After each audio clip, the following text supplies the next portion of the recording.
Is this the best driver you can buy on a budget in 2021? Let's find out, and let's do it now.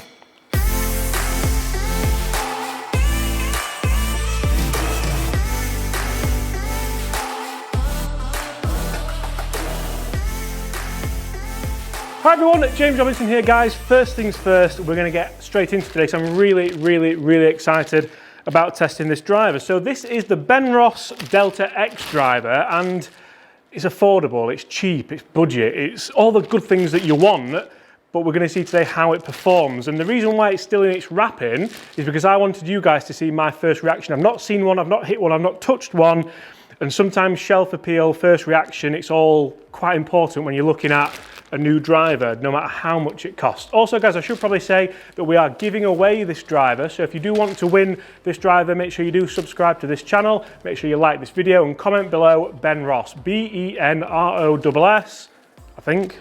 Yeah, nailed it. B-E-N-R-O-S-S, and you'll be in a chance of winning this driver. Spoiler alert, there's loads more giveaways coming as well, so make sure you stay tuned to the channel all week for those. So yeah, first impressions are, so for £229, I think this is, lovely premium head cover, like a leathery kind of feel on there. It is it's been a while, but it is a boxing glove, so not sure about that. First impressions of the head cover is quite tight, but, ooh. So as you can see here, we've got a 460cc driver head, and we do have that kind of shiny gloss finish on top, with what I'm told is called an aero flow channel. Now, Benross isn't a new brand.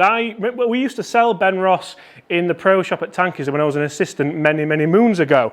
And the one thing which always stood out for me was the components that Benross put in their drivers were very premium. They were premium just like you're getting a TaylorMade driver, a Titleist driver, a Ping driver, any big brand name driver, but you didn't have that hefty price tag. You didn't have quite the level of technology in the head that maybe you would get from those big names.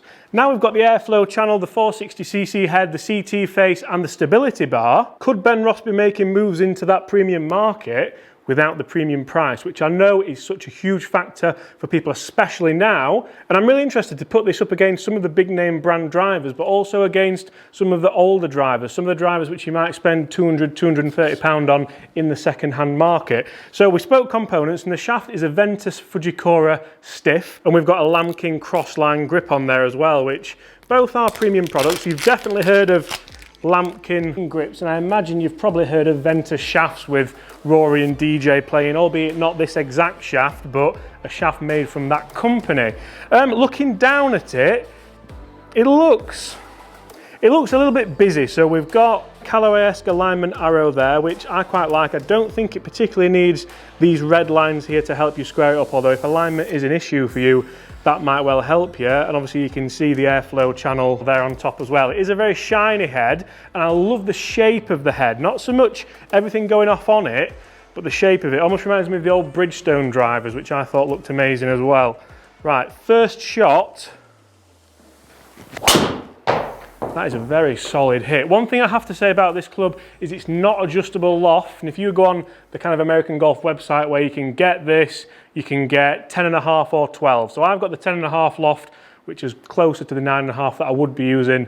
The 12 would just be too much, and you can obviously choose what kind of shaft flex you want as well. So guys, get in the comments below. Obviously, if you've commented Benross and you want to win this driver, then fantastic. But also let me know, would you consider spending this kind of money on a non-premium driver, or would you go second-hand into the old M2 market, the old 910 market, the old G10? No, not G10, G, whichever the Ping was. Right, come on, try and get that ball flight down a bit with this 10.5 lofted head. That's better. See there, I've almost tried to play it a bit lower. We've got 270 yards out of that, spinning at 2-1. The T-peg nearly went straight through my shin. Oh. And I've got to give it to them. It actually sounds, not, I don't know how to put this. It doesn't sound expensive, but it doesn't sound bad. It's like a, I don't know, like a thud almost. So the really interesting one for me with this club is more consistency. It's Can I hit those shots more often? If I slightly miss the middle of the face, will that stability bar and CT face save that little bit of ball speed that could prove all the difference for a 270 yard drive or a 269 yard drive? So I hear what you're all saying. What on earth is a stability bar? Now, a stability bar is this thing here that runs all the way through the face, and that is designed to make sure that the club transfers maximum energy through the center of the club. The CT face is a variable face thickness, which we do see in a lot of Callaway products now, in a lot of TaylorMade products, a lot of Ping products, a lot of big brand name products. And the Benross even has these kind of red target lines to show you where the middle is, just in case you weren't sure. I know where it is, I just need to hit it. Right, let's go again. Let's see if we can get this cranking up to the usual yardage we would hope with a driver. That's going to be a high one. Yeah, that's the worry with, it's just, not quite got that. Tees are flying around like bullets in here. A little bit left as well on that one, but as we all know with these reviews, you can't ever really blame the driver with that. The shaft is a little bit flexible actually for me. It is a Fujikura 6 stiff. I do think this is probably aimed at more, not a beginner golfer, but a golfer who's not really after that fine-tuned performance, because you can't get extra stiff and you can't get 9 degree. Come on, good swing. That felt really good. That felt really good. So when I do get that spin rate down and I do strike it well, 2000 spin, we've got 268 out of that one. So not quite where I would expect some of the maybe bigger branded names, the more fitted drivers to my specs. But for 229 quid, is it that far behind? They're the kind of questions we maybe need to ask. I definitely think one of the biggest remarks I can give this is that it doesn't sound horrific. It doesn't sound bad. It doesn't sound like... We've all tested those cheap drivers with the faces that look really shiny and they're made out of the inside of a tin can and they sound horrendous. Whereas this, I think if you played with someone who didn't know golf brands and you turned up on the tee and you hit it, I don't think they'd think, oh, he's got a cheap driver that sounds horrendous, because sometimes it does happen. I think the guys playing with you are probably thinking, oh, that's different. I've not seen one of those. Maybe it's one of those kind of exotic drivers. That is good. I do feel like I'm specifically swinging well today, but can you argue with that? I don't think you can. Let's hit a load more and let's test the forgiveness element of it. It scatters T-pegs around as well, I'll tell you that. Where's that gone? If you ever wonder what was in that pocket, it's T-pegs. I'm really looking forward to testing the other clubs in this pack as well. Let me show you what we've got actually. We've got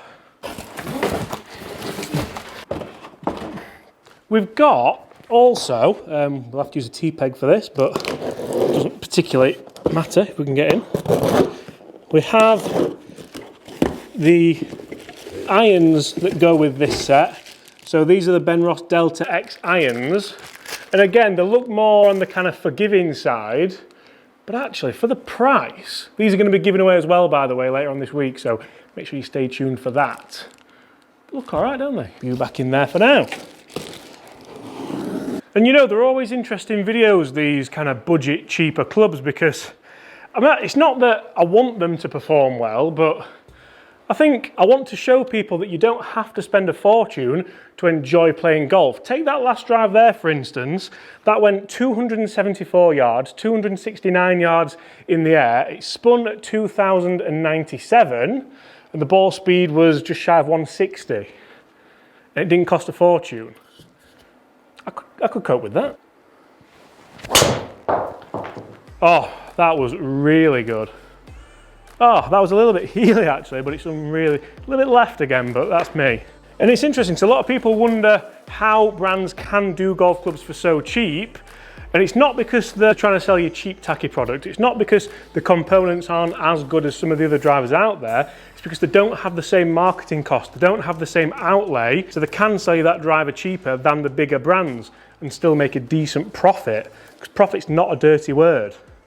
Well, depends Depends how you make it, but not in golf. One thing I do really like about this head, and it does surprise me because with it being 10.5 degree and with you not being able to get an extra stiff shaft, you would think it's maybe for the more mid-handicappers, high-handicappers, people who just want to hit more fairways. And generally, most of those people play with a bit of a left to right, so you'll see a lot of offset on these drivers. And actually, when you put it down at the ball, there isn't much. And I love that, love it. Right, let's smash through a few more, then let's see how it's performed.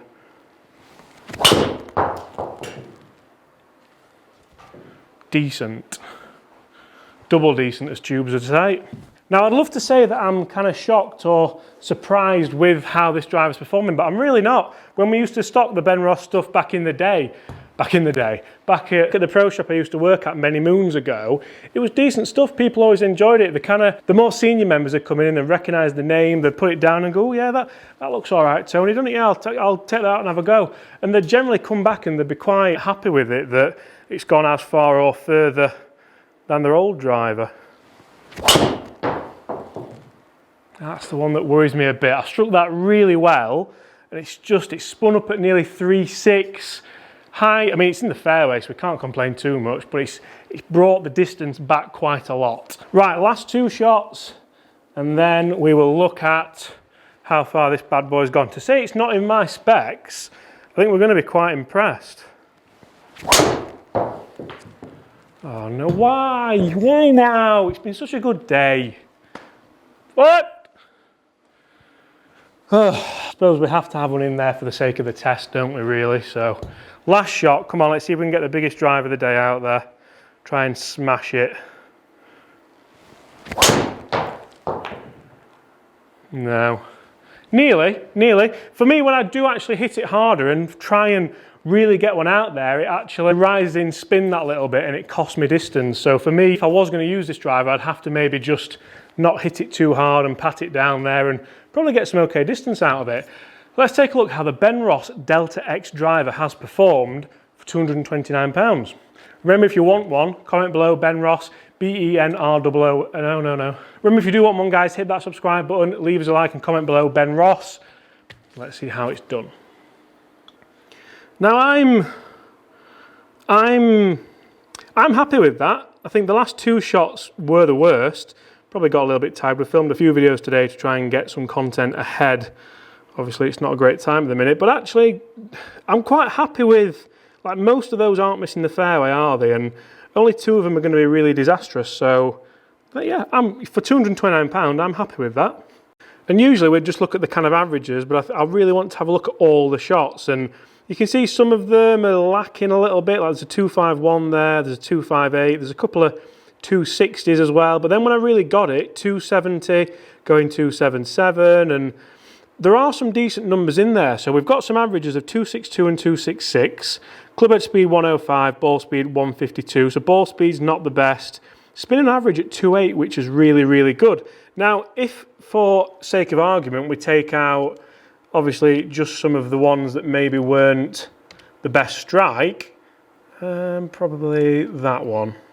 You can see that actually that jumps up to a number which almost resembles some of the much more expensive drivers, and the spin drops to 2.5. So it is probably a spin issue that's maybe costing me a few yards with this Benross Delta X. And when I've really tried to hit it, although the ball speed went up, so did the spin, and that sort of cost us distance. So I'd be really interested to try this in my specs. Unfortunately, we can't. But for me, a 10.5 degree with a shaft that's maybe a little bit too floppy for me, I think that's performed exceptionally well. I love the sound of it. I love the shape of it. There's a little bit too much going off on top for me. But then if you do struggle with your alignment, I think it's going to be really, really beneficial for some people. So all in all, for £229, I think that's a decent buy. I think if it was $199, it would fly out the doors.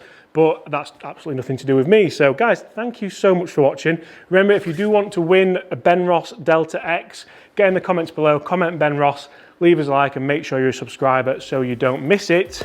And apart from that, guys, I'll thank you for watching and I'll see you tomorrow. Bye.